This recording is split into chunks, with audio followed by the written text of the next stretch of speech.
Okay, what's up, Arm Nation? Kamusta kayo? So, mabilisang vlog na naman.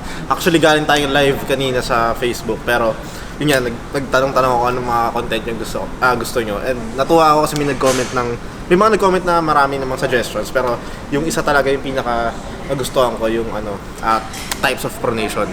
So, may apat tayong basic na ituturo na types of pronation. So, ito, papakita natin sa inyo. Pinakailangan nyo na, siyempre, pag pronation. Judo belt.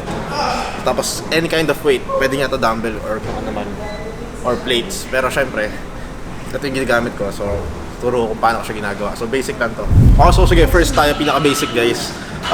Ito nga, syempre kailangan lagi kayo may judo belt. So normally, ito yung mga cupping top rollers. So tsaka pinaka basic lang din talaga. Kung meron kayong unang aaralin, ito yun. So ito yung kamay, dito nyo siya ilalagay. So yan, makikita nyo nasa webbing siya.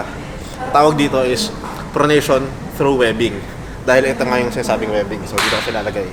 Yan. Pwede mong triplehin to para may hawakan ka. Tapos yun doon mo na siya ipapronate. Ginagamit siya ng mga cupping top rollers. So yung mga top rollers na nagka-cup muna, then ipapronate. So yun yung pinaka-basic. Kung first time mong magpapronation exercise, yun yung unang mong aralin. Then, secondly, ito naman yung tinatawag na pronation through index. So, kung kanina dito, ngayon naman dito, medyo index kasi siya eh. So, ganito mangyayari. Pakita mo sana. Yan. Okay, so, magkamukha diba? Kanina dito. Ngayon naman, dito. So, sana makita nyo yung difference. Yan, pwede nyo rin gawin yung sinasabi ko na lalagyan nyo para may hawakan kayo. Pero ako, mas gusto ko na ganito lang. So, yun lang din, pronation. Ang pinapalakas mo naman dyan, yung pag yung mga posting, yung kumukuha ka ng height. And then, last, yung sa low hand. Ito, meta ngayon itong low hand na to. Ito, hindi ko siya actually alam kung ano yung ginagawang style ni Devon. Hindi. Natandaan ko. Ganito pala yung style ni Devon. Pero, kasi hindi ko ginagaya sa kanya. So, papakita ko kung ano yung ginagawa ni Devon mamaya. Pero papakita ko muna kung ano yung ginagawa ko. Okay? So, sa low hand, pinakita ko na yung through webbing, through index. Ngayon naman, ito yung pronation through thumb. So, nilalagay ko siya dito sa labas. Yan. So, nirarap ko siya around my thumb. And then, nilalagay ko siya ng hawakan. So, hindi ko alam kung nakita niyo nung mabilis yung wait lang. Galing labas. So, iikot ko siya sa thumb ko. And then, pwede na yan eh. Pwede mo na siyang gamitin eh. Pero, syempre, mas maganda may hawakan ka. Kaya ako siya lalagyan ng ganito. Yeah. Pero, sa style ng arm wrestling na ginagawa ko, ito first time ko siyang ipapakita sa inyo. Ganito ang ginagawa kong technique. Parang nilalak ko siya dito. So, natatraining ko yung thumb muscle ko. At the same time, natatrain ko tong grip ko dito. So, ganyan lang. Sinasabit ko lang siya. And then, tsaka ko siya pinopronate. So, ito na yung pronation through thumb. So, tatlo na. Meron na tayong through webbing, through index, tsaka through thumb. So, yung last, yung rising. Sa mga beginners, medyo ma-overwhelm kayo kasi medyo advanced to.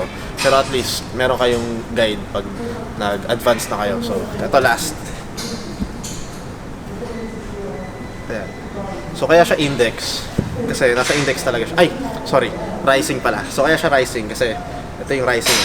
So, ulitin ko ito yung pronation, yung ikot, ito yung cupping, ito naman yung rising. So, ito yung iti-train mo. So, para i-train mo yung rising, dito siya. So, yung iba ginagawa, naka-rising na. So, ginaganyan lang.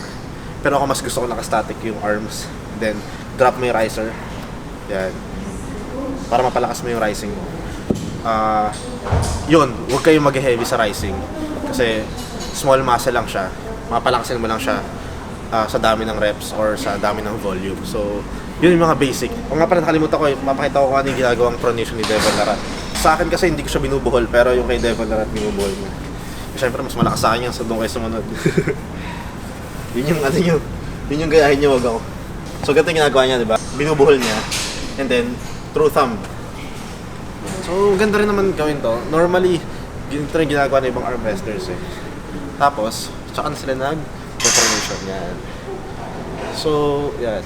Ito pala, magandang malaman nyo rin na kaya ko siya mas gusto na weighted, free weights Kasi pwede siyang gawin sa cables eh. Like, isabit mo to sa cables. Pwede yun, pero mas gusto ko to, alam nyo kung bakit. Kasi tignan nyo to pag nag 90 degrees ako, ito yung 90 degrees. Yung weight, yung gravity, straight lang. Unlike kapag sa cable mo siya kinuha. Mark pa ako nga kunwari. Yan, dyan lang, ayan. Kunyari, galing siyang cable. So, yung cable na sinasabi ko yung ano, basta, alam niyo naman kung ano yung cable eh. So, doon siya manggagaling, di ba? So, yung gravity, pag inangat mo siya, limited lang yung range of motion unless hihiga ka na ganito. Para pag hinila mo siya, palayo pa rin doon. Pero mas gusto ko talaga yung wings bro. Yung pababa lang. So, galing sa head.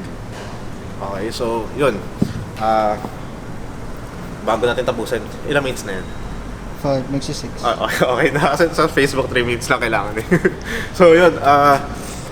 Alamin nyo kung ano yung style nyo sa arm wrestling. And then, dun nyo alamin kung ano yung babagay na style sa workout. Kumbaga, hasain nyo kung ano yung babagay. Kasi kung gagawin mo siya lahat din ipofokusan mo.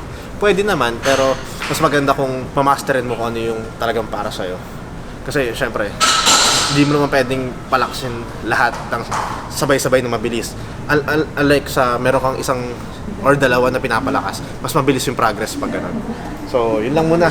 Mag-comment kayo kung ano yung mga next na content na pwede natin gawin or mga request yung tutorial or reaction videos, mga ganun. So, yan. Tatry kasi natin mag-daily vlog. Siyempre, mauubusan tayo ng idea. Pero kaya kailangan ko ng tulong nyo. So, mag-comment na kayo. Mag-usap tayo doon. So, yun lang.